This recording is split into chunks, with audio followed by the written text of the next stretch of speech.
C'est moi, Orson Welles. J'aime pas trop les voleurs et les fils de pute. Salut, c'est nos ciné, votre rendez-vous avec le cinéma qu'on décline là tout de suite sous forme d'Extra Ball, notre récré à nous, notre manière de mettre l'accent quelques instants sur une sortie du moment. En l'occurrence, on va causer de Carnage chez les Puppets, étrange chose qu'on va aborder avec mon camarade Stéphane Moïsaki. Salut Stéphane. C'est nos ciné Extra Ball spécial Carnage chez les Puppets et c'est parti. Monde de merde. Pourquoi il a dit ça? C'est ce que je veux savoir. Stéphane, est-ce que tu es là? Je suis là. Ah, super.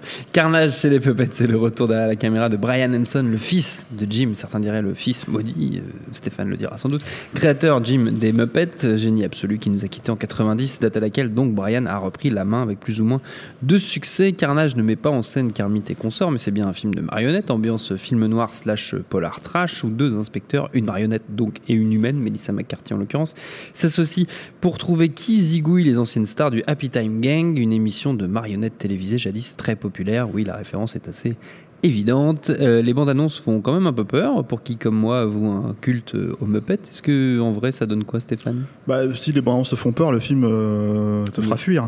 Non, écoute, c'est. À part la scène où il éjacule des trucs, ça c'est drôle, ça. Mais ouais, voilà. Non, mais il y a quelques gags dans le film. Le problème en fait de ce film, c'est que déjà, en fait, si tu le positionnes un peu dans le giron de Brian Henson, en fait, et de la Jim Henson Company, non, mais de Jim Henson Company, quoi. Ouais. Bah, c'est encore une démonstration du fait que le fils ne sait pas vraiment quoi faire avec l'héritage de son père. Pour expliquer ça, il faut revenir très rapidement sur Jim Henson. Jim Henson, c'est quelqu'un qui a porté l'art de la marionnettisme, en fait, pour moi, son pinacle télévisuel, en fait, il a ramené ça aux yeux de tout le monde. Et en fait, c'est quelque chose qu'il a travaillé pendant 20 ans.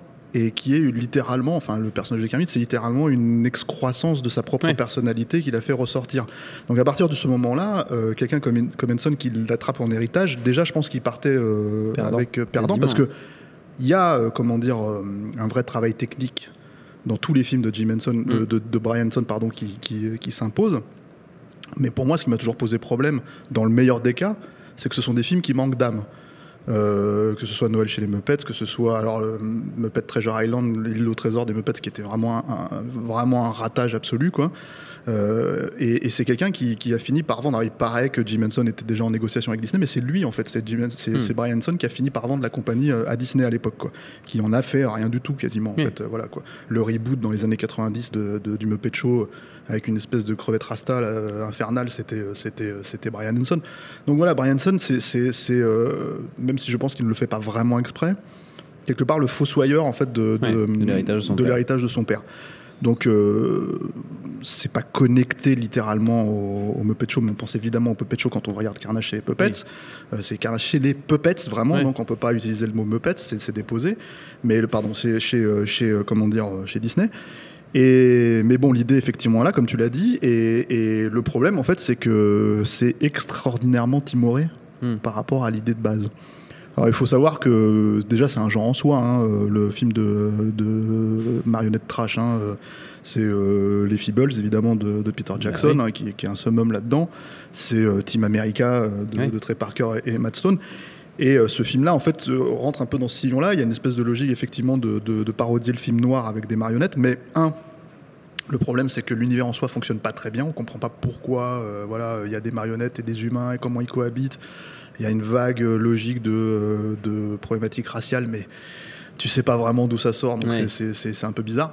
Ça, à la limite, moi, je suis prêt à passer assez facilement, mais la question elle est posée, alors qu'en fait quand tu regardes le Muppet Show, ce genre de choses, la question elle est juste pas posée du tout en fait. Il y a des Muppets et puis c'est tout, quoi. Ils existent. Et c'est toute la problématique que se pose déjà Brian Henson qui ne devrait pas se poser en fait avec ce film là.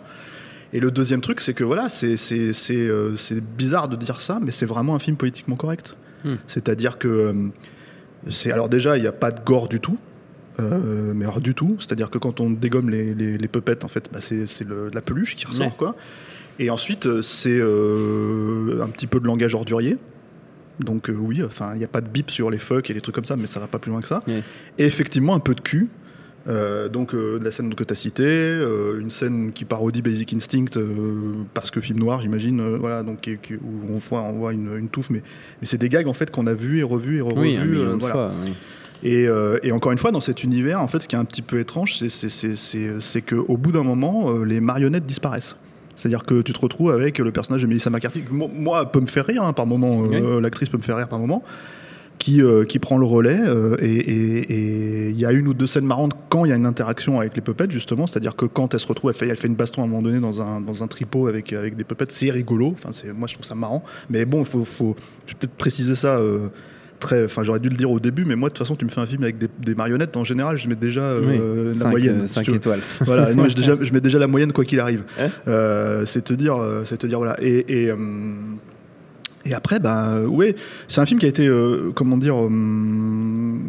là récemment, comme ça arrive de temps en temps, sacré pire film de l'année ou pire film de la décennie ou je sais pas quoi, très très rapidement parce qu'il a eu des notes de merde sur Rotten Tomatoes.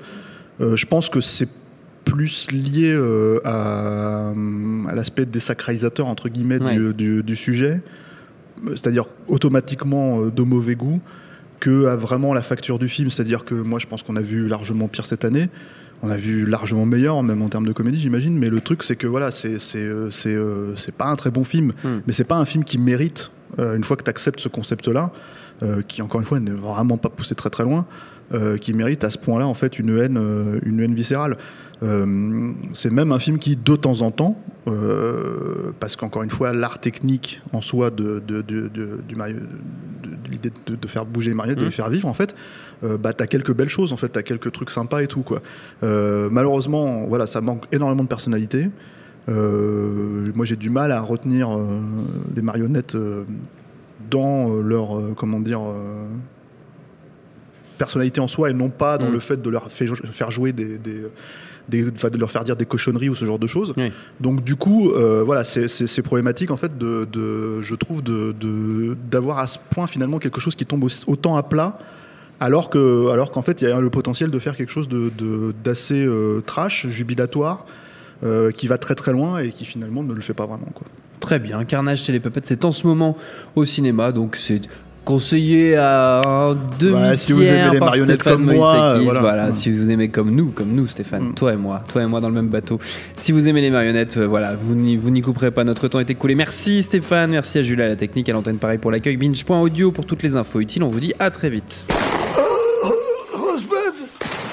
Binge.